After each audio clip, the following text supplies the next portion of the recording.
Mr. Danielson will be filming us today. So thank you for being here, Bruce.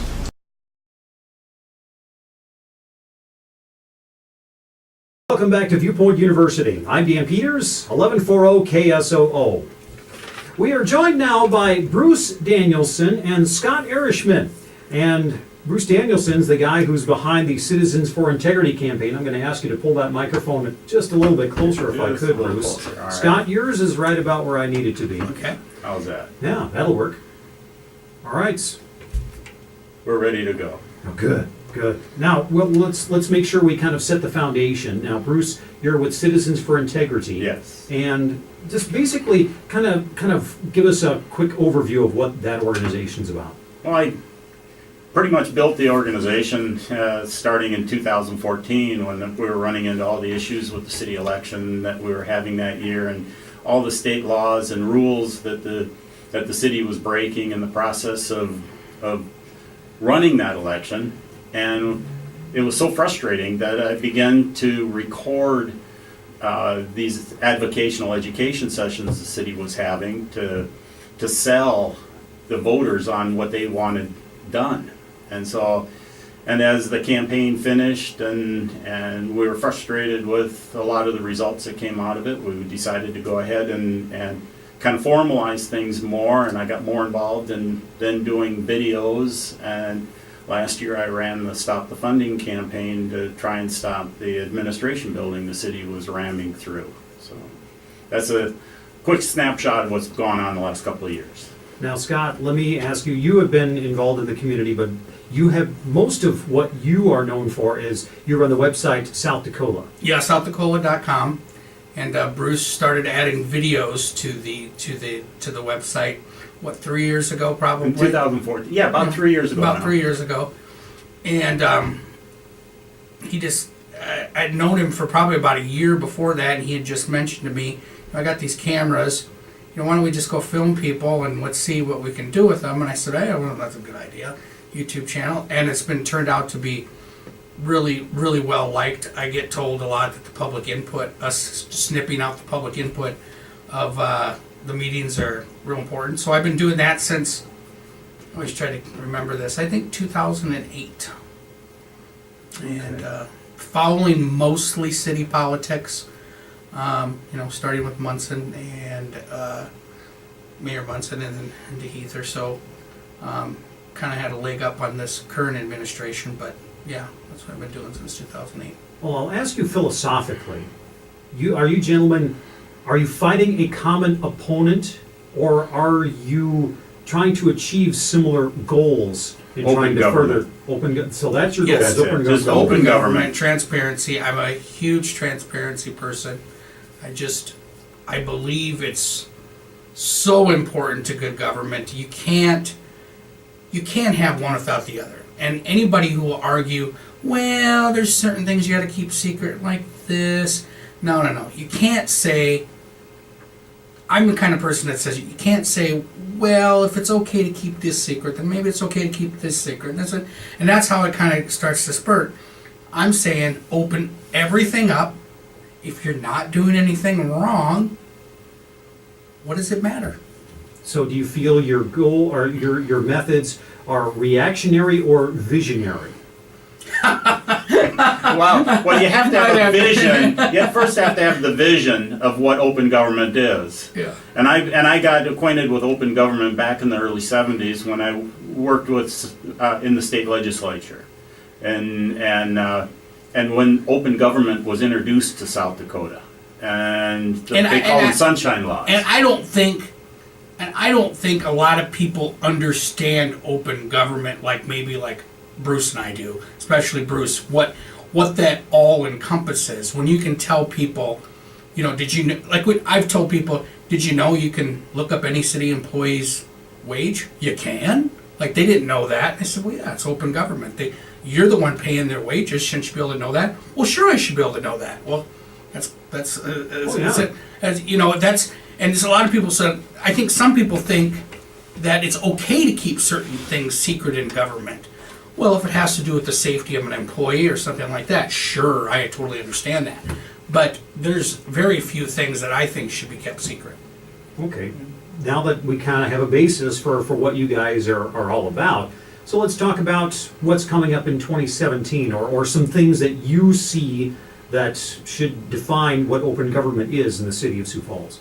Well, the thing that we're most proud of is, at least I am for sure, is what Scott and I have been doing with going to public meetings and making it, people see what goes on. We were recently at the REMSA board meeting with the cameras. And the REMSA board is the Regional Emergency Management System. And it's a board, and we have our health departments, we have the police, we have the fire, we have the paramedic plus is there. And we have our issues with a lot of things that are going on with the ambulance system in town. So I started to get very curious about how that's run. Well, I show up with my cameras the other day, and it's up online now. I recorded the meeting. I taught them how you can record meetings. And that's what I'm going to start doing, going to all these boards and meet that I go to, and I'm going to show them how easy it is to set up the cameras and start recording it. Well, the comment from the chair of the board was, well, we're going to ruin the collegial atmosphere of the board. Well, collegial atmosphere is code language for, well, we've got things we want to keep secret. We don't want to be able to have the public know all the things that we talk about here, or how comfortable we are with the secret handshakes and the wink winks. And that's what we get down to. So let's kind of bring this in, because by being a part of this board, they're not talking about anyone's health during these board That's right. meetings That's at right. all. No. So they're not breaking any HIPAA laws at all. That's right. No, and if they're talking about an employee, they can go executive session for that. Yeah. There's nothing top secret in any of these. Nothing at all. And they hide these meetings, and this is where we get in with the Parks Board, Dan, is they go in and they move it to a different location every month. And so when I And went to do the it at the Parks, same time as the informational meeting of the city council. so the city council can never attend a Parks Board meeting, so they know nothing about what's going on there. And last year I went and I recorded a Parks Board meeting. Actually, I recorded a couple of them. And the one where they had decided to have the discussion about the fee increase for all the swimming pools. It doesn't seem like much of a thing that I should be concerned about, but it was all done on a wink, wink, nod, nod thing. So I'm recording the meeting, and then as soon as I get out of the meeting, and then they go and do the discussion at the city council, I was able to go there and tell the city council what I learned. I became, in a sense, a reporter, saying what happened in this open meeting. I recorded it. Several city council members thanked me for being there and recording this so that they could actually see what goes on at a Parks Board meeting. Because the Parks Board carries a significant amount of city budget, It's doesn't like it? 30% of the city budget, isn't it? I mean, it's significant. It used to be that high. It's not quite that much anymore, but No, it used to. We just did a Yeah. $25 million Yeah. swimming pool out of it, so. Yeah, but I think where Bruce is going with this is that I think our pressure with us recording these meetings has been getting some counselors. Now they're looking to get the Parks Board meetings recorded. Now they're asking REMSA for their meetings to be recorded. And if I was not mistaken, I thought I heard Counselor Pat Starr say at the REMSA meeting that he's not just picking on them. He's not picking on them. He wants to have a lot of these different groups and committees We have meetings 60 recorded. boards, something like 60 different boards and commissions that should be all recorded, and the city has the capability of uploading all that information up to YouTube, and it can sit there for free, and people around the world can watch it. And that's what we've discovered. It's amazing where the traffic comes from to see, what we're doing, and the comments that I get back that I'm like, okay, I don't know if I want to post that, but it's interesting that people are actually starting to make comments about what we are actually doing. We'll take a break. We're talking with Bruce Danielson and Scott Erishman and talking about open government here on ViewPoint University, 1140 KSOO.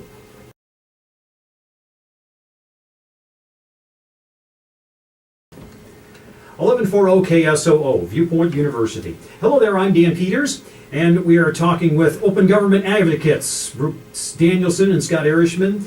Scott Erishman from SouthDakota.com and Bruce Danielson from Citizens for Integrity.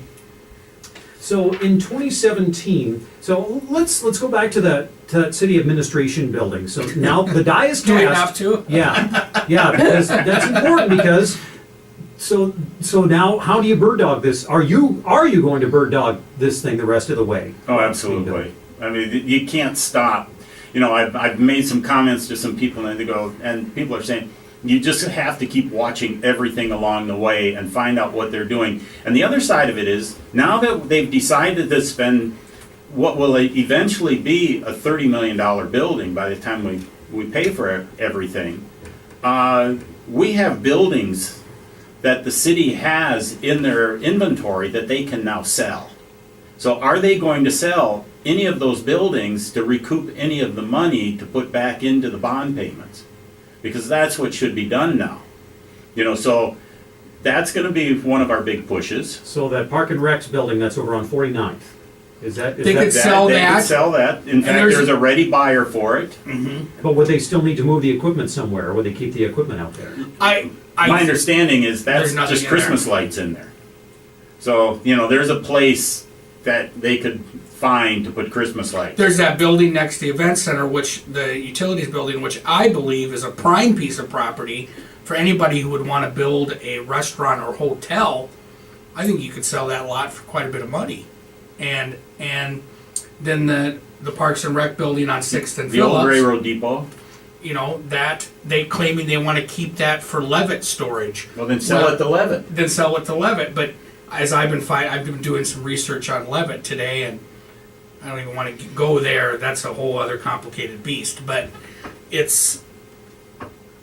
no, we would be owning the building and storing stuff for Levitt is Yeah. what it would come down So to. we need to sell that building. Right. So somebody would buy that building. If we just went to a meeting a couple weeks ago and recorded and put on our blog about downtown and redoing of Phillips Avenue, trying to get people, pedestrian traffic, to walk towards Phillips to the Falls, and nobody walks there because it's not conducive to walking. Well, what if you took that depot, which is now the Parks Department, and you made a restaurant out of it, or made another outdoors type store, or some kind of a retail outlet to cause people to walk that distance north, then go up to Jeff Hazard's new building and the retail building that the city ended up giving a TIF for up there at the lofts. That is still empty because nobody will walk that far. Well, why not just carry that concept through, sell that building, get people involved with the Levitt, and make that a true city street? So that's another area that we can look at. We go off in directions. Yeah, but let me ask you this though. When we get down to brass tacks, if someone is just listening and say, you know what, I'm kind of interested. I wonder I just kind of wonder about the city because they're not up to speed and not as immersed in it as you guys are. But let me put it to you to say, why should the people of Sioux Falls put their trust in you in being able to carry out the mission of open government? All we're doing is asking for open government. It's the people that we bring along with who are now coming to city council at public input, and they're starting to ask real questions. We're starting to see policies changed at City Hall because we now have people can now see how they can be involved. And that's, to me, an open advocate guy. I'm 50 years in South Dakota politics, and this has me more excited than just about anything I've ever done in South Dakota politics, is because I'm now getting people and I'm training the next generations how they can be involved and ask questions and to question. Just because somebody was elected mayor or to the city council or to be a U.S. senator doesn't mean you have to stop asking them questions. I demand they answer my questions. And that's why I've been hit by a high-ranking government official. And that's why I have been put in jail by a high-ranking government official, because I ask questions. And I'm not afraid to ask those questions. And it really makes me mad when they decide that I don't need to go to a REMSA meeting or a Parks Board meeting or a City Council meeting and ask those questions. That everybody else has a right to. Exactly. And I will open that door and help them in. I will haul people down to the city council meeting just so that they can be there. I will guide them with whatever they want. That's what Scott and I have been doing, and we love doing it. And I also know that sometimes people think this sounds petty, but these people also forget who they work for. I mean, really, when we pay our taxes, we are paying public employees to provide us services, and most of them do a really good job. They have to understand we're their boss, and a lot of times the way we're treated sometimes when we go to these meetings, mostly, I shouldn't say by the little guys, mostly by directors, is, here's another citizen, And it's like, did you forget who pays your six-figure salary a year? I mean, I do, with a whole other bunch of people. And they seem to forget who they work for. Do they work for the city, or do they work for us? You know?